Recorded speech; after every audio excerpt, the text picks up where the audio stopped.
Assalamualaikum warahmatullahi wabarakatuh. Kami dari kelompok 2 akan mempresentasikan mengenai representasi data dalam mata kuliah Orakom atau Organisasi Arsitektur Komputer.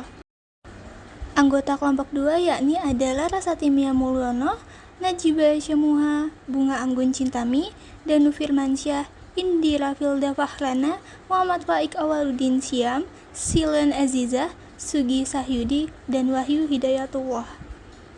Topik pembahasan pada kelompok 2 yakni 1. Pengertian representasi data, 2. Rangkaian aritmatika, 3. Organisasi data, 4. Gerbang logika, 5. Sistem bilangan, 6. Teori bilangan, A. Desimal, B. Biner, C. Oktal, D. Heksadesimal, E. Konversi bilangan. 7. Representasi data, A. Representasi data teks, B. Representasi data gambar, C. Representasi data video, D. Representasi data audio. Yang pertama mengenai pengertian representasi data dan rangkaian aritmatika akan dijelaskan oleh Silan. Baik, di sini saya bakal ngejelasin tentang representasi data sama rangkaian aritmatika. Yang pertama kita bakal bahas tentang apa sih itu representasi data. Jadi representasi data itu cara menyajikan sebuah informasi dalam format yang dimana bisa dipahami oleh komputer dan manusia atau orang lain. Dan perlu kita ketahui dalam dunia komputer sendiri ya,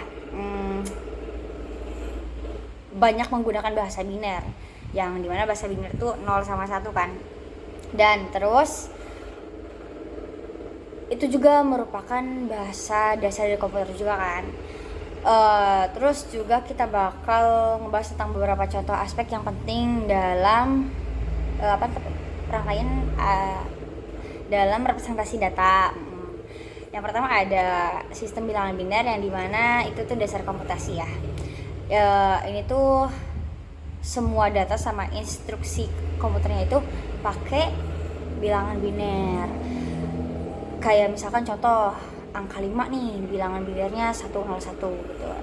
Terus yang kedua ada representasi angka ya, yang dimana sih komputer tuh nyimpen sama sih ngeproses angka itu pakai kode biner ya.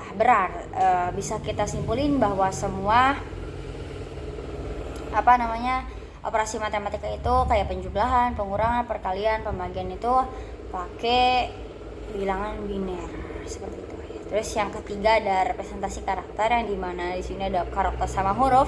Dia juga sama nih pakai kode biner, tapi dia juga pakai bilangan biner, tapi dia juga pakai kode kayak ASCII sama Unicode ya. Dan setiap karakternya itu punya bilangan biner tersendiri. Terus yang keempat ada floating point representation, yang dimana ini tuh digunain buat ngerepresentasiin kayak angka pecahan itu dalam format tertentu yang ngelibatin mantisa sama eksponen. Terus yang kelima ada operasi logika ya.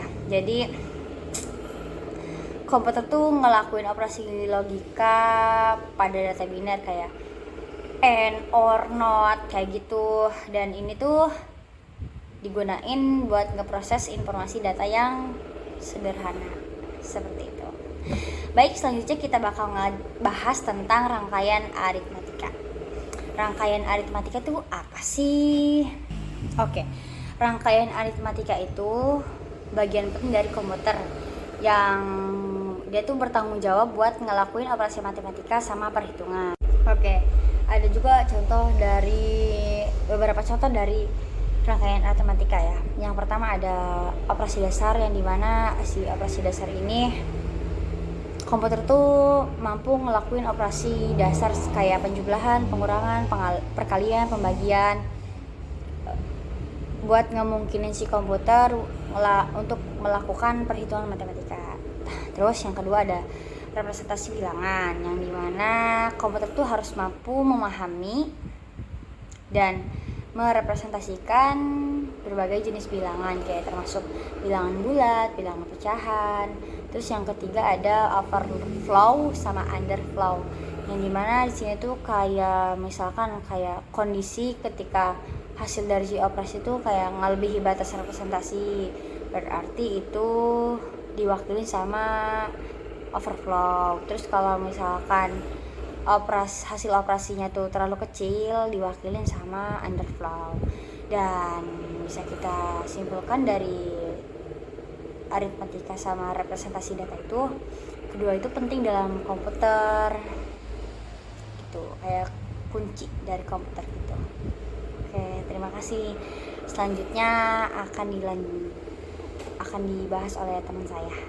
Selanjutnya mengenai organisasi data akan dijelaskan oleh Indira. Baik, materi selanjutnya ada organisasi data atau dalam kurung satuan data. Apa sih itu organisasi data dan satuan data? Organisasi data adalah bidang dalam ilmu komputer yang berkaitan dengan cara data disimpan, diakses, dan juga diatur dalam sistem komputer. Sedangkan satuan data merupakan komponen dasar yang digunakan dalam organisasi data dan bagian terkecil yang dapat diakses dalam sebuah struktur data atau sistem penyimpanan. Satuan data ini terdiri dari 5. Yang pertama ada bit, nibble, byte, word, dan double word. Yang pertama ada bit. Bit adalah singkatan dari binary digit, merupakan unit terkecil yang dikenali oleh sistem komputer yang terdiri dari bilangan 0 dan 1, seperti gambar yang tertera pada slide. Yang selanjutnya ada nibble, adalah satu grup bilangan yang terdiri dari 4 bit, mempresentasikan 16 kondisi yang berbeda mulai dari 0000 sampai 1111. Selanjutnya ada byte, adalah satu grup bilangan yang terdiri dari 8 bit atau 2 nibble. Yang selanjutnya ada word, adalah satu grup bilangan yang terdiri dari 16 bit. Satu word dapat mempresentasikan sebanyak 2 kali 16 sama dengan 65.536 nilai yang berbeda. Dan yang terakhir ada double word, adalah satuan dengan panjang 32 bit yang dapat mempresentasikan 2 kali 32 sama dengan 4.294.967.296 lebar 32 bit, banyak digunakan pada prosesor yang berbasis register 23, seperti gambar yang ada tertera pada slide. Selanjutnya mengenai gerbang logika akan dijelaskan oleh Wahyu. Ya, baik. Untuk gerbang logika atau logic gate itu merupakan dasar pembentukan sistem digital. Gerbang logika di sini itu dibagi menjadi 3, yaitu ada NOT, AND, dan OR. Dari 3 gerbang tersebut itu dibentuk lagi menjadi 4 gerbang tambahan, yaitu ada NAND atau NOT AND, dan NOR atau NOT OR, XOR, dan XNOR. Untuk nama serta simbol sirkuit dan truth table itu bisa kita lihat di tabel berikut ini. Untuk N itu gambar sirkuitnya seperti di tabel itu. Untuk eksekusinya itu ditambah. Jadi misal di truth table ini kita punya masukan 0 dan 0, itu akan menghasilkan 0. 0 dan 1 itu akan menghasilkan 0. 1 dan 0 itu akan menghasilkan 0. Bila 1 dan 1 itu akan menghasilkan 1. Untuk OR, simbol sirkuitnya seperti di gambar. Di sini cuman pembedanya tuh ditambah. Jadi misal 0 dan 0 itu akan 0, 0 dan 1 itu jadi 1. Seperti itu. Untuk not di sini kita mempunyai 2, maksudnya satu masukan dan satu keluaran. Jadi untuk bilangannya itu, bila bilangannya 0 itu akan menghasilkan 1, jika bilangannya 1 itu akan menghasilkan 0. Untuk not AND dan not OR itu kebalikannya dari AND dan OR. Untuk ekseklusif OR itu bila kedua masukannya itu sama, itu akan menghasilkan rendah gitu. Jadi misal di sini pemasukannya itu ada 0 dan 0, itu akan menghasilkan 0. Terus bila masukannya 0, 1 itu akan menghasilkan 1 gitu. Lalu jika 1 dan 1 itu akan jadi 0, karena ya tadi yang seperti bilang itu bila bilangannya sama itu akan menghasilkan 0, maupun itu rendah maupun itu tinggi, seperti itu. Selanjutnya mengenai sistem bilangan akan dijelaskan oleh saya, Najibah. Oke, selanjutnya mengenai sistem bilangan. Nah, sistem bilangan adalah suatu cara untuk mewakili besaran dari suatu item fisik. Sistem bilangan yang banyak dipergunakan oleh manusia adalah sistem bilangan desimal, yaitu bilangan yang menggunakan 10 macam simbol untuk mewakili suatu besaran. Nah, sistem ini banyak digunakan oleh manusia karena manusia itu memiliki 10 jari untuk dapat membantu perhitungannya. Nah, lain halnya dengan komputer. Nah, itu kan komputer menggunakan logika ya, diwakili oleh bentuk elemen dengan dua keadaan, yaitu on dan off, yang artinya kalau misalkan off itu tidak adanya arus, kalau on itu ada arus gitu. Nah, konsep inilah yang dipakai dalam sistem bilangan biner yang mempunyai dua macam nilai untuk mewakili suatu besaran nilai. Nah, selain sistem bilangan biner, komputer juga menggunakan sistem bilangan oktal dan heksadesimal. Selanjutnya mengenai teori bilangan akan dijelaskan oleh Cintami, Najibah, dan Indira. Teori bilangan atau number theory adalah teori yang mendasar dalam memahami algoritma kriptografi. Bilangan yang dimaksudkan adalah bilangan bulat atau integer. Contoh-contoh bilangan ada desimal, bilangan biner, dan lain sebagainya. Kali ini saya akan bahas bilangan desimal. Sistem ini menggunakan 10 macam simbol, yaitu 0, 1, 2, 3, 4, 5, 6, 7, 8, dan 9. Sistem ini menggunakan basis 10. Selanjutnya, bentuk nilai ini dapat berupa integer, desimal, atau pecahan desimal. Bilangan desimal, misalnya ada bilangan senilai 8.598, maka penjabarannya bisa seperti ini.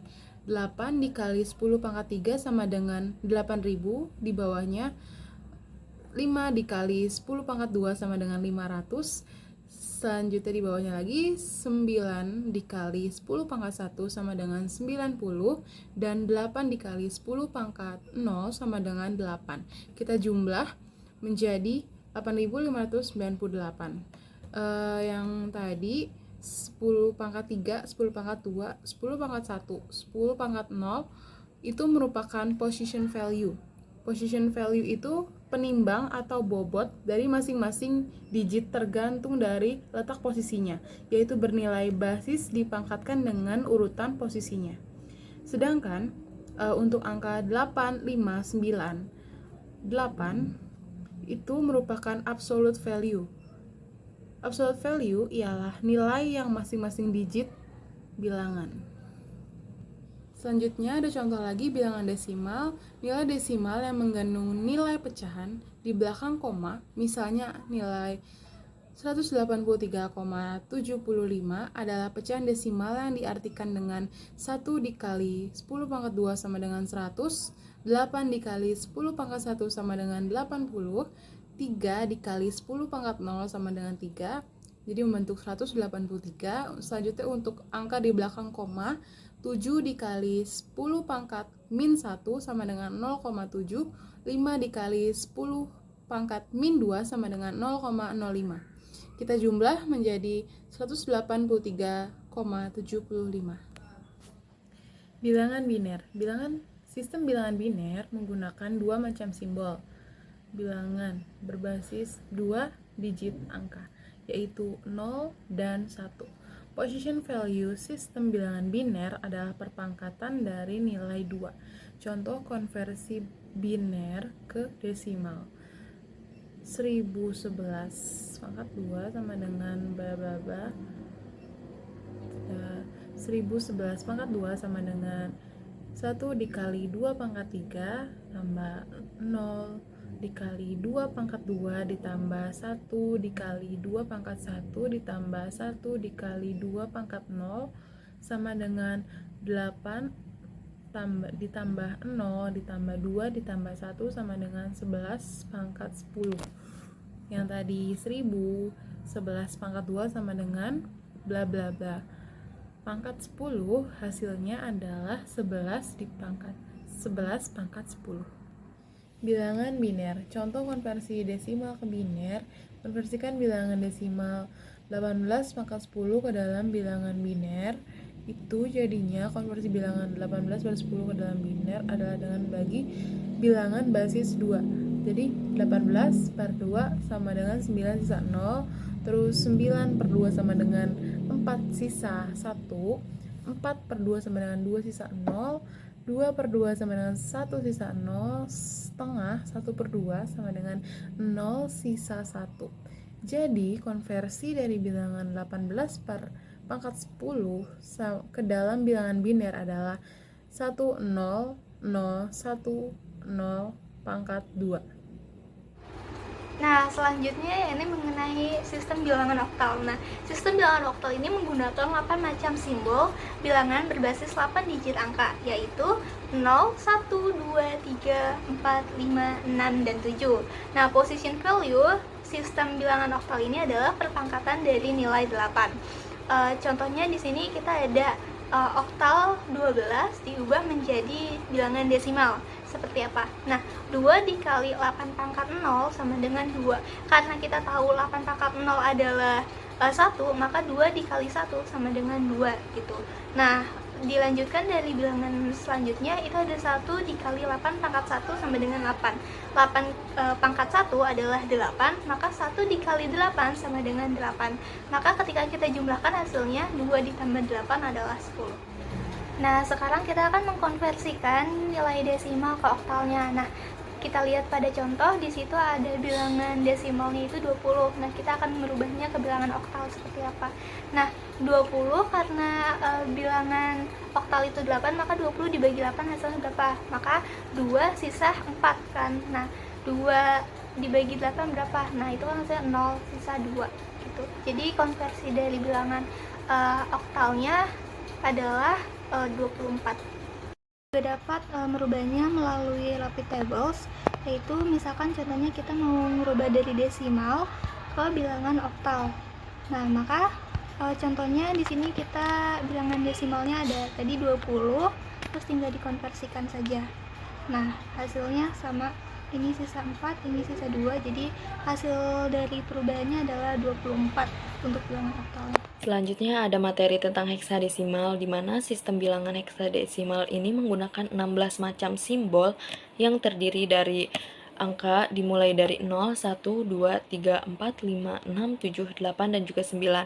Dan juga ada huruf A, B, C, D, E, dan juga F, di mana A sama dengan 10, B sama dengan 11, C sama dengan 12, D sama dengan 13, dan F sama dengan 15.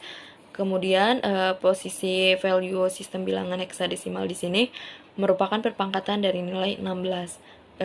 Di bawah ini ada gambar merupakan contoh dari heksadesimal. Nah, untuk menghitung contoh yang tertera pada slide, kita bisa mengidentifikasi dulu nilai dari masing-masing digit dalam bilangan heksadesimalnya, yaitu C7. Ingat di sini bahwa C7 itu C itu memiliki nilai desimalnya setara dengan 12 dan 7 itu tetap 7. Kemudian gabungkan nilai dengan mengalihkan dengan perpangkatan dari 16 yang sesuai dengan posisi digitnya. Kemudian menghitungnya itu mulai dari kanan ke kiri. Nilai digit kanan memiliki pangkat 0, kemudian bergerak ke kiri dengan pangkat 1, 2, dan seterusnya. Terus C7 heksadesimal sama dengan C dikali 16 pangkat 1 ditambah C7 dikali 16 pangkat 0.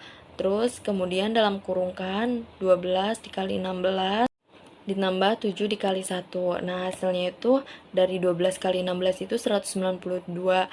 7 dikali 1 itu 7. Jadi 192 ini tambahkan dengan 7. Hasilnya itu 199. Nah, 199 ini kan sudah menjadi desimal. Jadi C7 dalam sistem heksadesimal ini setara dengan 199 dalam sistem desimal. Untuk selanjutnya saya akan menjelaskan tentang tabel konversi bilangan. Nah, di mana pada slide ini terdapat tabel-tabel desimal, biner, oktal, dan juga heksadesimal. Sebelumnya untuk lebih lanjut saya mencoba desimal ke binernya, mengkonversikannya. Di sini saya akan sedikit menjelaskan dulu Untuk bilangan desimal merupakan bilangan berbasis 10 yang terdiri dari 0, 1, 2, 3, 4, 5, 6, 7, 8, dan juga 9. Kemudian ada biner, merupakan bilangan berbasis 2 yang terdiri dari 0 dan 1. Yang ketiga ada oktal, bilangan berbasis 8 yang terdiri dari 0, 1, 2, 3, 4, 5, 6, dan juga 7.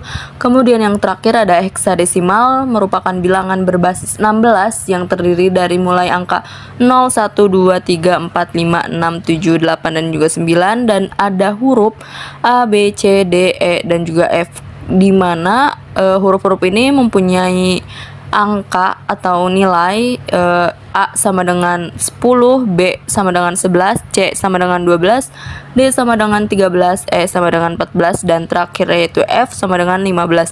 Nah, kemudian pada tabel konversi bilangan ini merupakan alat yang digunakan untuk mengonversi bilangan dari satu sistem bilangan ke sistem bilangan lainnya, seperti konversi dari desimal ke biner, oktal, heksadesimal, atau sebaliknya.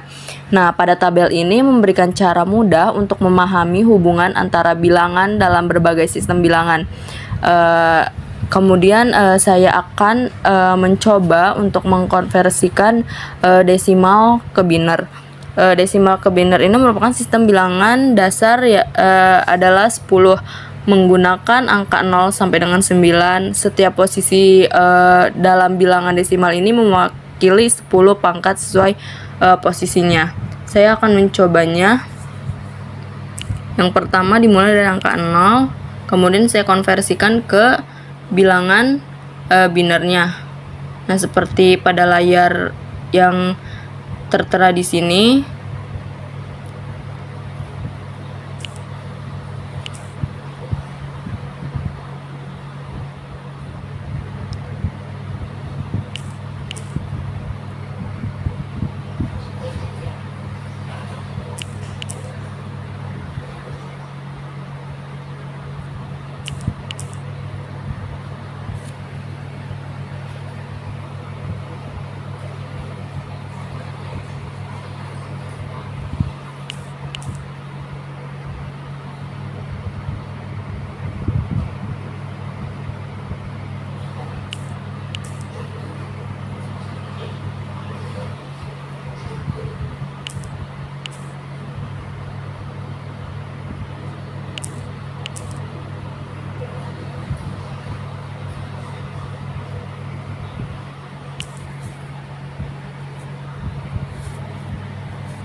Nah, yang tadi itu saya mencoba dari bilangan desimal mengkonversikan ke biner. Kemudian selanjutnya saya akan mencoba dari tabel oktal ke desimal ke oktal.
Nah, yang tadi itu saya mencoba mengkonversikan desimal ke oktal.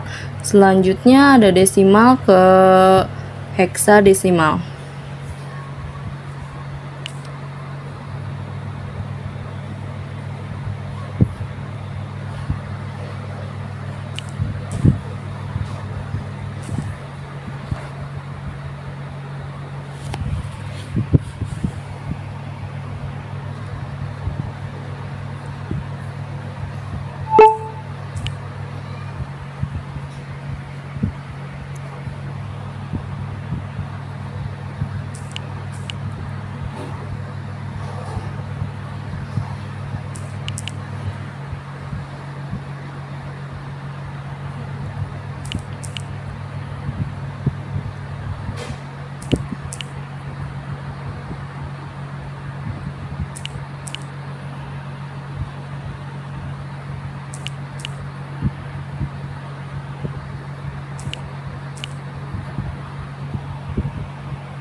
Nah, set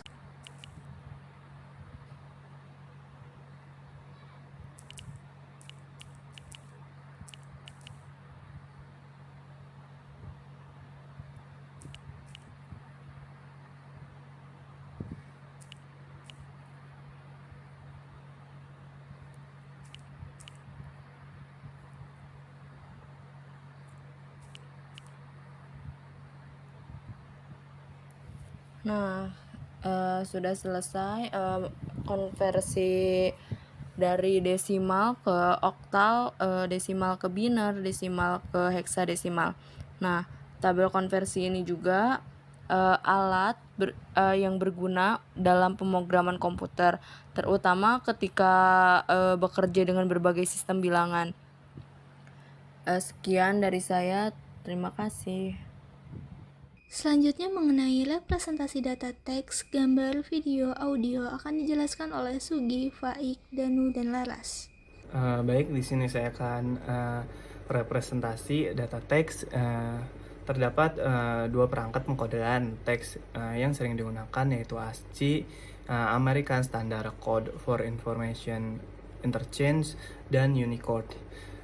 ASCII menggunakan 8 bit, 1 byte untuk mempresentasikan karakter, sehingga terdapat 256 jenis karakter menggunakan pengkodean ASCII dari 0 sampai 256. Lalu ada Unicode. Unicode itu adalah pengkodean dengan menggunakan 16 bit untuk mempresentasikan karakter. Terdapat 65.536 jenis karakter yang berbeda. Pada 256 karakter pertama sama dengan ASCII dengan panjang 16 bit. Baik, di sini saya akan menjelaskan gambarnya. Di step pertama itu ada foto keyboard. Di step pertama tekan huruf besar T, Shift plus T. Lalu pada keyboard, lalu di step kedua sinyal elektronik untuk huruf besar T dikirimkan ke unit sistem. Jadi yang tadi kita ketik T itu akan dikirim ke unit sistem. Lalu step yang ketiga, sinyal elektronik untuk huruf besar T dikonversikan ke dalam kode biner ASCII dan disimpan dalam memori untuk diproses. Lalu step yang terakhir, step yang keempat, setelah diproses kode biner huruf T dikonversi ke dalam format citra dan ditampilkan pada perangkat output. Baik, di sini saya akan menjelaskan tabel ASCII atau ASCII, American Standard Code for Information Interchange, adalah sebuah sistem representasi karakter yang paling umum digunakan dalam kompilasi dan komunikasi teks pada komputer. Tabel ini mengasosiasikan setiap karakter dengan kode numerik dan unik. Tabel ASCII ini terdiri dari 128 karakter yang dinyatakan dalam bentuk angka desimal antara 0 hingga 127, sehingga karakter diwakili oleh 1 byte 8 bit.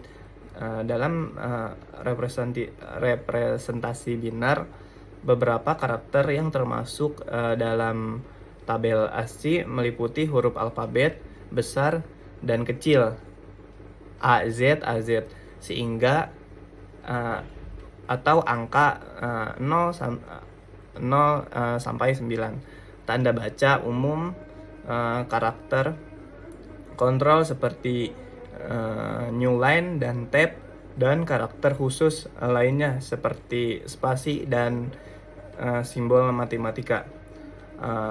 Berikut ini, di bawah ini adalah contoh karakter dengan kode ASCII dan representasi binernya. Dalam tabel ASCII, karakter-karakter awal 0 sampai 31 memiliki fungsi kontrol dan digunakan untuk mengontrol perangkat keras atau mengatur tampilan teks. Karakter 32 spasi digunakan sebagai pemisah antara kata. Lalu karakter 127 del awalnya ini digunakan sebagai karakter penghapus atau delete, tetapi dalam praktiknya jarang digunakan. Lalu tabel ASCII telah menjadi dasar untuk banyak sistem representasi karakter yang lebih luas, seperti Unicode yang mencakup karakter-karakter dari berbagai bahasa dan budaya di seluruh dunia. Halo, saya Muhammad Fekoli Hisham. Di sini saya akan menjelaskan tentang representasi data gambar. Yang pertama, gambar digital terdiri dari satu elemen yaitu pixel. Jadi, semua data gambar digital itu direpresentasikan dalam jumlah pixel. Nah, jumlah pixel dalam gambar sering disebut dengan resolusi yang menentukan kualitas gambar. Jadi, semakin tinggi atau semakin banyak jumlah pixel dalam suatu gambar, maka itu resolusinya akan semakin tinggi. Selanjutnya, jumlah bit merepresentasikan sebuah pixel.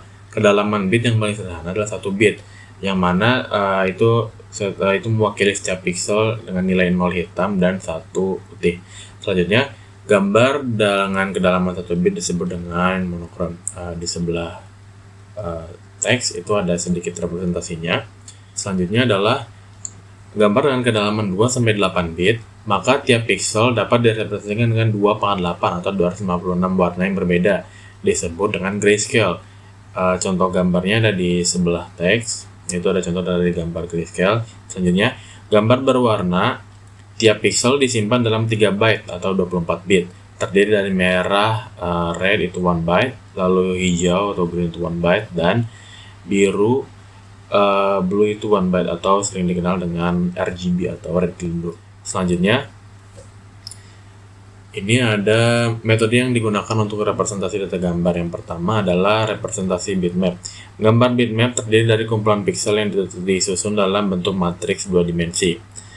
Nah, setiap pixel memiliki warna yang merepresentasikan intensitas cahaya pada titik tersebut. Representasi bitmap sangat cocok untuk gambar dengan detail yang sangat tinggi, namun ukuran filenya tentu saja dengan ukuran yang lebih besar. Selanjutnya adalah gambar vektor. Gambar vektor menggunakan rumus matematika untuk merepresentasikan bentuk dan objek dalam gambar. Gambar vektor terdiri dari garis, kurva, dan bentuk geometris lainnya yang dapat diubah ukurannya tanpa kehilangan kualitas. Representasi vektor lebih efisien dalam hal ukuran file, namun kurang cocok untuk gambar dengan detail yang kompleks. Selanjutnya adalah representasi kompresi. Kompresi gambar adalah proses mengurangi ukuran file gambar tanpa mengorbankan kualitas visual yang signifikan. Ada 2 jenis kompresi gambar, yaitu ada lossless dan lossy.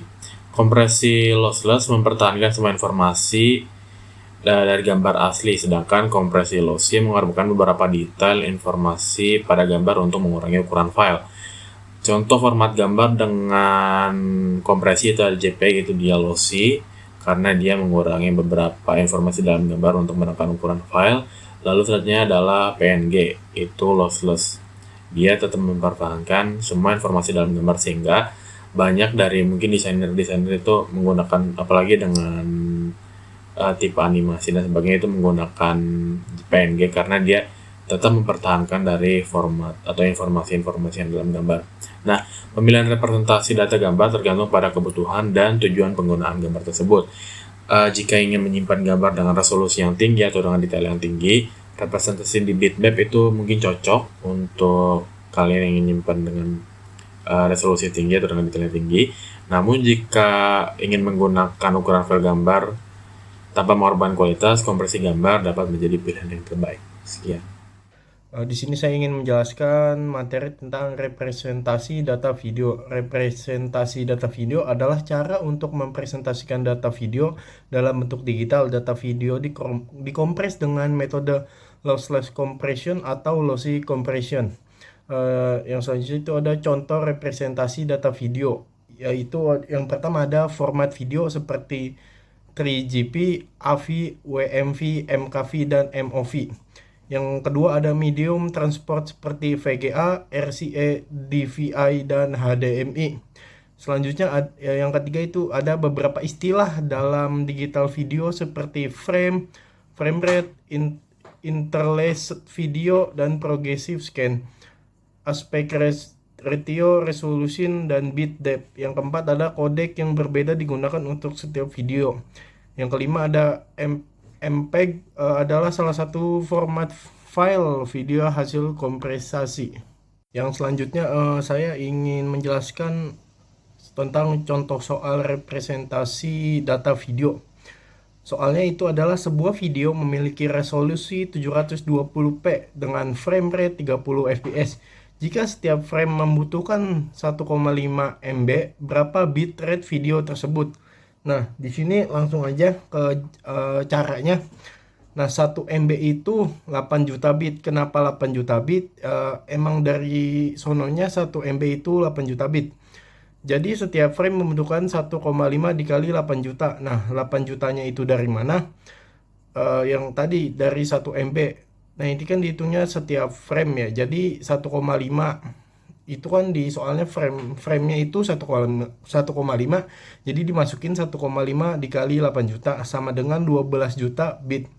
Nah, di sini bitrate-nya sama dengan bit per frame dikali frame rate. Nah, bitrate sama dengan 12 juta. Nah, itu kan bit per frame-nya itu tadi 12 juta udah ketemu. Dikali 30. Nah, 30-nya dari mana? Itu dari frame rate-nya. Dari frame rate-nya itu kan di soal 30. Nah, jadi 12 juta dikali 30 sama dengan 360 juta bit per second atau 360 Mbps. Jadi bitrate dari video tersebut adalah 360 Mbps. Suara yang dapat didengar oleh manusia adalah berupa gelombang analog. Gelombang analog tidak dapat langsung direpresentasikan pada komputer. Agar suara dapat diterjemahkan ke dalam komputer, maka data harus diolah terlebih dahulu ke dalam bentuk digital, dipilah dan dikelola hingga sebuah informasi dapat dihasilkan. Cara yang bisa digunakan ialah merepresentasi sinyal elektrik gelombang suara menjadi data numerik yang berbeda. Ada dua proses dari representasi data audio, yaitu yang pertama ada analog to digital converter atau ADC, yang mana proses ini mengubah amplitudo gelombang bunyi ke dalam waktu interval tertentu sehingga menghasilkan representasi digital dari suara. Yang kedua itu ada digital to analog converter atau DAC, yang mana proses ini mengubah suara digital yang berbentuk biner menjadi sinyal analog yang kontinu. Untuk merepresentasikan data audio pada komputer biasanya menggunakan proses analog to digital converter atau ADC, yang mana alur prosesnya yaitu gelombang suara atau yang dalam fisika dikenal juga sebagai gelombang analog di komputer nanti akan diproses menggunakan proses analog to digital converter atau ADC untuk diubah menjadi sinyal digital. Nah, dalam mekanisme ADC ini terdapat beberapa proses, yaitu yang pertama ada sampling. Pada proses ini, sinyal analog yang berbentuk sinyal waktu kontinu akan diubah menjadi sinyal waktu diskrit. Yang kedua ada hold. Pada proses ini, data hasil sampling akan disimpan sementara. Yang ketiga ada quantizing. Nah, quantizing ini adalah proses pembandingan level-level tiap discrete sinyal hasil sampling dengan tetapan tertentu. Yang keempat ada encoding. Pada proses ini, data sinyal discrete akan diubah ke dalam bentuk biner untuk disimpan ke dalam komputer. Nah, output dari proses ADC tadi adalah sinyal digital yang akan membentuk tampilan file audio seperti MP3, WAV, PCM, dan lain-lain.